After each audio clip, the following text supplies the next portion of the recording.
Alright guys, welcome to the Wednesday Directions video, actually getting into the war itself today. We're just going to be looking at the major events of the American Revolution. That's what this whole PowerPoint is. Kind of covering the highlights, not even all the highlights, but just some of the most important stuff.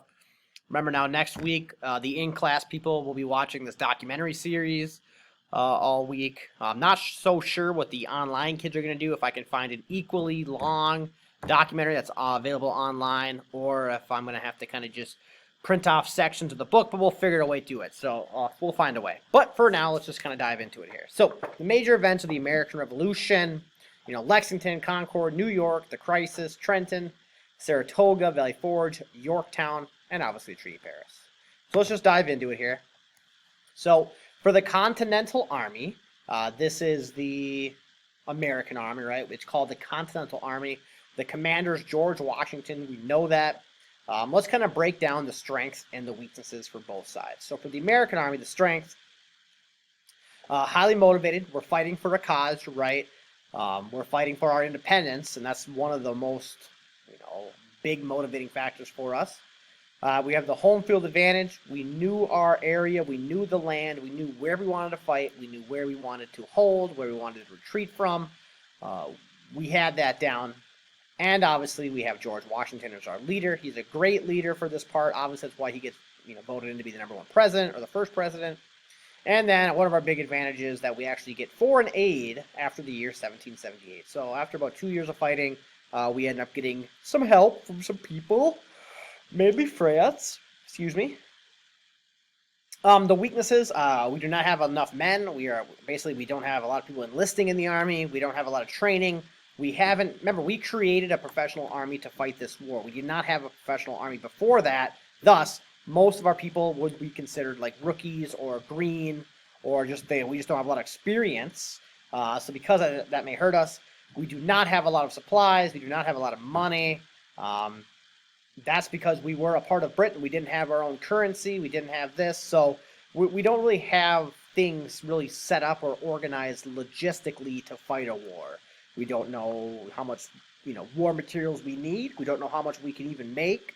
So all these different things. And also, we have no navy, okay? And Britain has the British Armada, or the British Navy, which is literally the greatest navy on earth at this time. They defeated the Spanish Armada, all right? And our greatest advantage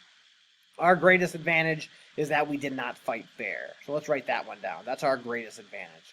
We don't just stand in line and get shot at. We disperse. We don't fight fair, right? We'll hide from you. We'll shoot and we'll run. We won't just stand there in a line and get hit with cannonballs like everyone else has, okay? So we do not fight fair. The British Army, on the other side, for strengths, they have a large army and a large navy. They're the biggest superpower of the day. They're well-trained. They have experienced forces. Their soldiers actually fought before. They're professional. They've been training their whole adult lives for some cases.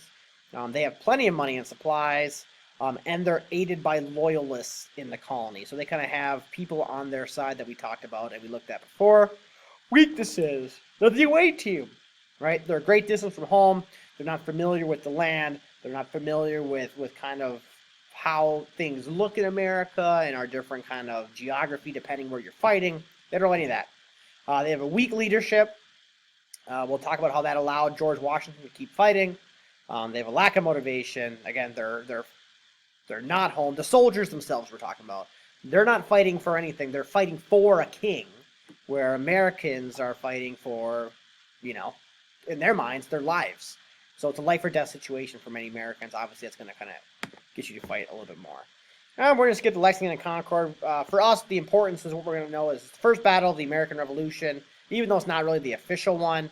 And it helped get to the Second Continental Congress, which appointed George Washington, and obviously the Olive Branch Petition. That's what comes out of Lexington and Concord. But we've already talked about that. So let's dive into the first major battle of the American Revolution. August 1776, General George Howe, who's the leader of their side, landed at Long Island, New York, with a large British Army and Navy. Outnumbered Americans took about 1,400 casualties, but Washington led the escape back to PA. British failed to end the war right then and there. So this is the first one. basically, after we declare our independence, all of the ships in Boston Harbor and New York Harbor, they basically leave to go back to England. So it looks like they're basically leaving to go get more troops. So a little bit of time goes on here. Again, remember how in July 2nd will be the time that we declare our independence. So this is the first battle of August. So it's about a month delay. But they're going to have to basically, once the British come back, they're going to have to storm the beaches of America. And so because of that, we kind of call it, we call New York Revolutionary War D-Day, right? They invade America. Number two, it shows the British strength. It shows their overwhelming size. It shows that they're better trained. That's why they're so successful at the Battle of New York. But the thing is, right away when the battle happens, many Americans, when we retreat, if General Howe and his soldiers would have chased us down or basically followed our retreat or pursued us, they could have probably ended the war right then and there. All right. But they're not very aggressive. They don't chase us. They just kind of want to hold New York. Once we flee, they're happy holding New York, where if they probably could have just destroyed our entire army in one battle. Because that's how outnumbered and outmatched we are early on in this war. As the war goes on and America starts to pick up confidence and pick up experience, and we pick up some allies along the way, then we can master and kind of have a chance. But early on, it's a blowout. It's a slaughter. Or it would have been a slaughter, but George Washington retreats before it gets to that point. All right. So because of that, it shows their lack of aggressiveness, and it kind of shows their weakness in leadership. So that's why New York makes it there. After the Battle of New York, people are pretty bummed out in America. They thought that, many people who thought we had a chance were now demoralized. So because of that, we get this thing. It's called The American Crisis. It's by Thomas Paine. It's his second volume. So we know common sense. Well, this one is called The American Crisis, and it's a propaganda where he's basically urging and pleading with Americans to not give up and continue the fight for independence, and basically like a little kick in the butt to keep people going, all right, which leads to the Battle of Trenton. Battle of Trenton is a big turning point. After months of defeats, so we're advancing many battles here, right? After months of defeats, Washington needed to give American hope for victory. So on Christmas Day, 1776, he crosses over, you can see here, he crosses the Delaware River at night to attack the Hessian soldiers. The Hessians are basically German mercenaries. They're paid German soldiers. Britain pays them. So Britain isn't even doing their own fighting. Again, this talks about one of the causes being they don't really have a reason to fight. Well, these Hessians are fighting for money, where the Americans are fighting for their lives. So it's Christmas Day. The Hessians, they're partying. They're drinking. They're pretty much drunk. We showed up. We crossed the river. The river was frozen over almost. American soldiers were down bad. We didn't have a lot of ammo. We didn't have a lot of weapons. Some of the guys that were on the boats had tied like newspaper basically to their feet. They didn't have boots. We didn't have winter coats. Like I said, we were really not prepared to fight a war. All right. But the surprise attack works. We were able to not only suffer no casualties, so no one even gets shot on the American side. We're able to capture supplies like cannons, ammo, different things that the Hessians had there to able to basically, now we can fight a war because we actually have stuff to fight it with. Up until Trenton, we were very low supplied, but after Trenton, we got a lot of ammunitions and different war supplies that we desperately needed. So, the importance of the battle gave the Americans cause a hope when nearing collapse, and it showed our strength and leadership. Okay, and obviously now we have weapons to continue to fight. So the tide turns then. So by 1777, British had given up trying to conquer New England. They believed that more loyalists in the middle and southern colonies would give them a better chance. So they have a new goal. Their goal is to isolate New England and using the loyalists to wear down the resistance to British rule. The plan is to send like 3 different main soldiers or armies to Saratoga. So we're going to have one led by John Burgoyne, who you'll get to know a little bit later here as we kind of deep dive into it a little bit later. William Howe and Barry like Leaguer, I think his name is, or Ledger, I forget. But those three guys are supposed to go and fight at Saratoga, and that's going to cut off the New England colonies. They're not going to be able to fight anymore.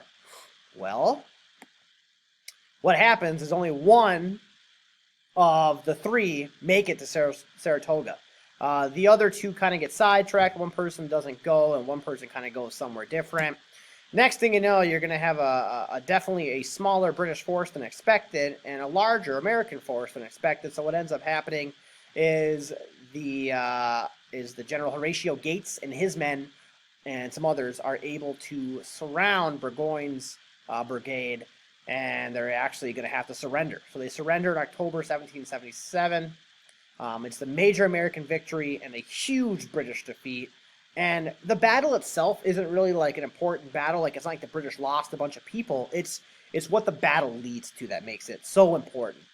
All right, so after the Battle of Saratoga, the British plan to divide the colonies fails. At this moment in time, Ben Franklin is now in France. He's trying to win over foreign assistance. He's basically trying to convince France to join our side.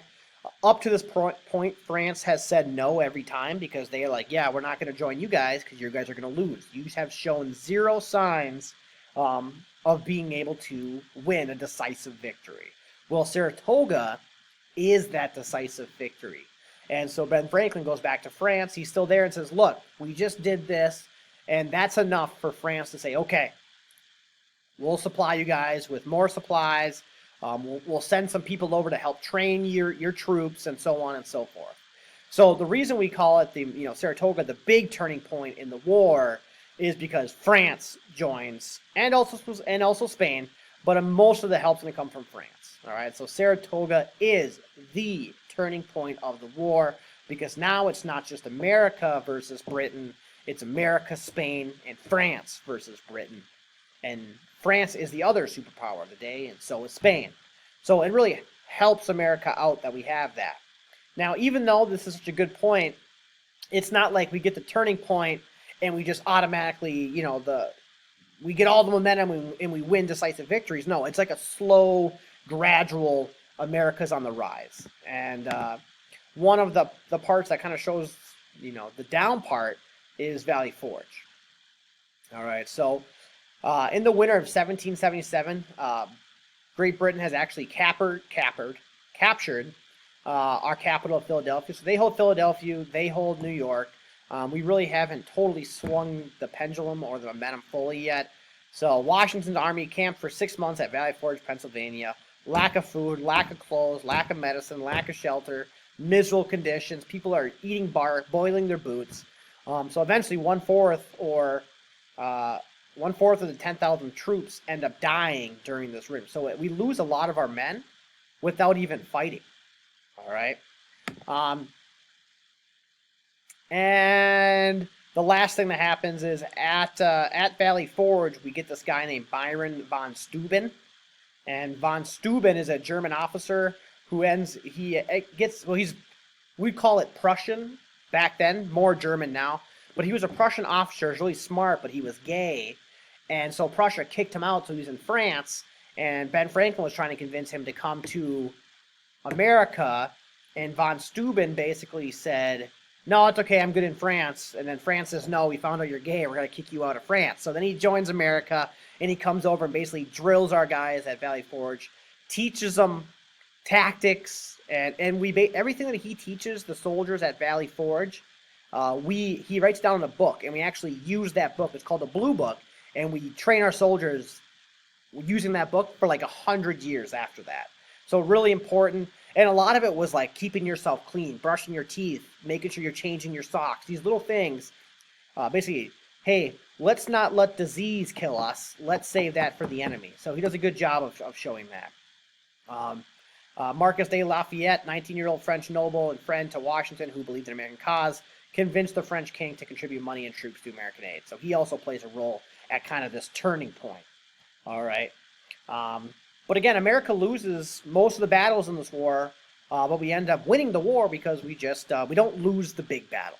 Okay, we continue the fight, and eventually we'll see the British have their backs broken in the next battle we'll talk about tomorrow.